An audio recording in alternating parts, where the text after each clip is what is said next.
let's put some Hilchos Temidin UMusafin on the page. We have a few more minutes, so we should start it. B'siman Tov, Mazal Tov. What are Temidin UMusafin about? Kishmo Kenhu. It's talking about the sacrifices, the day-to-day sacrifice of the temple and then Musafim, but also we've seen beforehand, we started last year, the middle chapters, which talk about Korban Omer, which Rambam lumps with the Temidin Musafim. There's Korban Omer, and there's the Shtei Alechem. Eventually, the Rambam is also going to bring in other halachas about mixing up different various korbanos, mixing the menachos and the libations with each other. It's not involving psul, so he doesn't have an psuli mukdashim, but he has to have it somewhere. There's a lot of halachas, just like the Mishneh. The Mishnah, where are the laws of Hakil? Is there a Maseches Hakil? Where are the laws of Kriyas Torah? Is there a Maseches Kriyas Torah? So where are the laws of Hakil and Birkas Kohanim? Well, no, laws of Hakil and Birkas Kohanim. Two random. No, they're in Sota.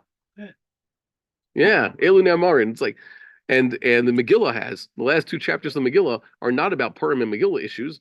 It's about Torah readings and things like that, right? So there are a lot of Masechtas that are missing. There's no Maseches Shilo HaKain, right? So where does Rambam even put these things? Also, the Rambam has only 14 books, and within those halachas, you have a number of halachas. A lot of mitzvahs get subsumed in other ones. So there's Meiser Sheni and Neta Ravai. He lumps the two together, and there's books. Chametz and Matzah. Okay, that's all Pesach. But then there's Shofar, Sukkah, Lulav, and all that, right? So yeah. And Hanukkah and Megillah, like there's Megillah and Megillah and Hanukkah. The Rambam puts together one section. So certain halachas and certain sections just get subsumed in other ones. They're not big enough, so they're there. Okay, let's get into it. And it's very interesting how the Rambam decided what to do. What gets its own, just like Rabbi Nasi decided what halachas get their own mesechtas, and what halachas do not. What mitzvahs get their own mesechtas named after them, which do not. And then the Rambam did the same thing. Okay, I'm going to put Temidin UMusafin on the screen. Shulchan Aruch. Well, Shulchan Aruch just Pesach. Okay, well, the Shulchan Aruch is different. Shulchan Aruch just has 4 sections, and none of those are named after Masechtas or anything like that. It's just a biblical reference. Choshen Mishpat and Yoredeah, Esmi Yoredeah, Yavin Shmuah. That makes a little bit more sense.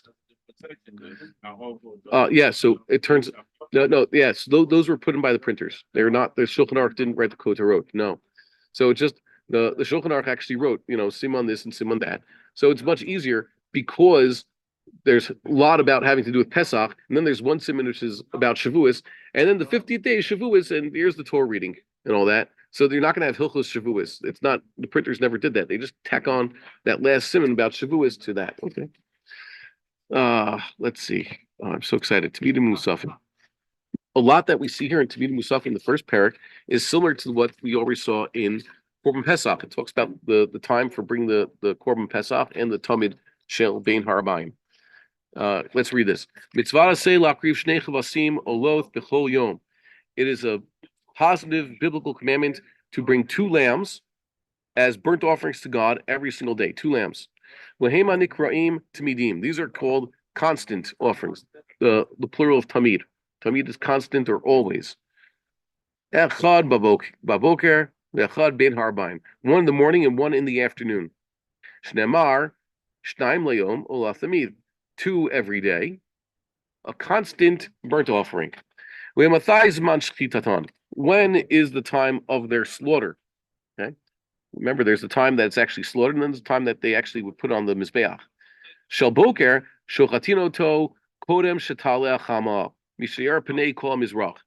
The morning one they actually slaughter when? Before the sun rises. Once the entire east is lit up, they're anticipating sunrise. What would they do on a cloudy day? Sometimes, by the way, not all cloudy days are the same. Sometimes you just have high homogeneous cloud cover. So what does it do? You can tell when it gets bright enough, but you can't discern the exact moment of sunrise if you don't have modern technology, right? And sometimes you have really big, dark clouds, like a real storm ones. And Chazal talked about those. Before they had lighting outside, those things really obscure the sunrise. Obviously, you could tell the difference between night and day, but the moment of sunrise you can miss by 20 minutes even. All right. So this is sometimes it's not possible to get the exact time. One time, this might be Guzma, maybe it's a few times, but once during the entire second temple period, they had a problem. There was a situation came up. So they brought the Tamid Shel Ben Shachar 4 hours into the day. Instead of at like 6 a.m., they brought it at 10 a.m. By the way, that's the precedent for what's called the Sof Zman Tefillah, 4 hours into the day, 4 seasonal hours. What's the actual halacha? Until when do you have to daven shacharis? They say that the times for the prayers reflect the times for offering the korbanot. So the time for Tamid Shel Ben Arbaim, like the Tamid Shel Shachar, the Rambam said, that's when you daven shacharis. Technically speaking, you daven shacharis from dawn. Vasikin is just the best time. But you could daven afterwards. The Rambam holds you could daven shacharis until noon, because technically speaking, they had in the temple to bring the morning sacrifice even until noon. It never happened that way. They weren't that difficult. One time they delayed it by 4 hours. So when they tell you Sof Zman Tefillah in the morning, that's a chumrah. It's not the Iker Hadin. It's interesting. Why do they do that? Okay, I don't know. Tamid Shel Ben Arbaim. Yeah, oh wait, hold on. There's a note here. Yeah. What does it say about Shtaim Layom Olah Tamid? Where is that verse located? Where does it say Shtaim Layom Olah Tamid? Well, I know it says in the davening because I'm saying what's the biblical source for that thing? Well, it's Parshas Tamid. It isn't in Pinchas. It talks about, Sav if korbani lachmi liishai reach nichochi tishmeru lachri v'madov amartal hem zeishat sher tikriv lashem kivasim b'nei shnat mimim shnaim layom olah tamid. Right? That's a pasuk in Pinchas. But as I'm showing, I forgot to put this on the screen.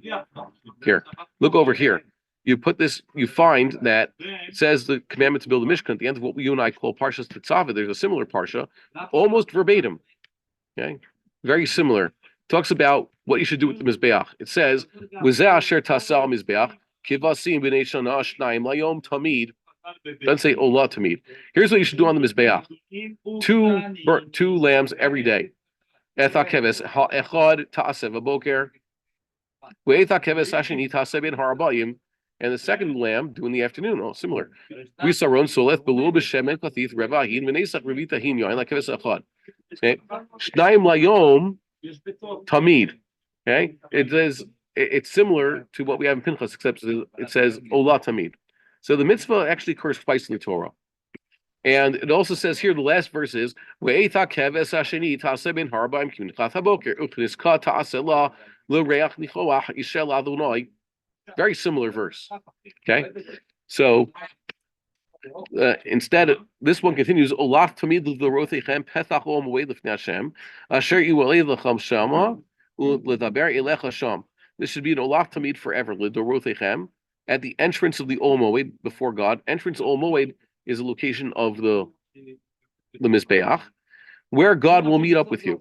Okay, so He promises to dwell among the Jewish people. There's every one of these psukim have a different language describing God's presence in among the Jewish people. It's the most wonderful verse. What's the lashon over here? Here it says, "Asher iwalei lechem shama ledaber elecha sham." Okay, the courtyard of the Ohel Moed at the entrance. That's where God will meet up with us in order to speak to Moshe Rabbeinu. You get to meet God there. We know avti shama livnei Yisrael v'nikdash b'chvodi, and I will meet up there with Bnei Yisrael, and it shall be sanctified with my glory. Okay? Another thing, God will bring the Shekhinah there, kvod in biblical, in the sages' languages, the Shekhinah. God will meet up with the Jews there. I'll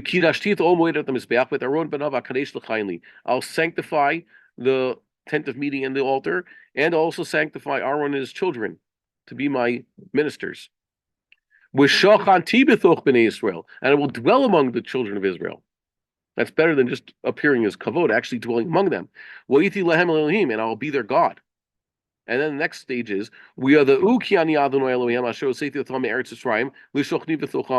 will know that I am the Lord their God, who took them out of Egypt For what purpose? L'shochni v'thocham, in order to dwell among them. Wow, it's quite impressive. Okay, so what am I getting at over here? In Parshas Pinchas, it says, "Olaf tamid ha'asuya b'har Sinai l'reach nichloach yishel Hashem." It was the Olaf tamid. In Pinchas, it says you should do this Olah in the Mishkan. But in Pinchas, which is an Arvos Moav, it says this is the Olaf tamid ha'asuya b'har Sinai l'reach nichloach yishel Hashem. That was done at Mount Sinai.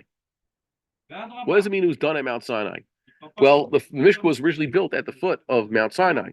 So it means the same Korban Tamid you've been doing since you built the Mishkan. But the Mishneh says that before the Mishkan officially went to service, what was the status of the place? This is where we left off last time we learned these halachas. There was a different group of people who were in charge of the sacrificial service.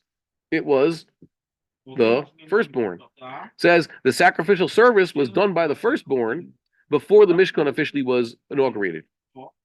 Wait, what sacrificial service? What are you talking about? It says there were laws of sacrifice that applied to Jewish people from Matan Torah in Sivan until the Mishkan was built in Nisan. How much time is that? About 10 months.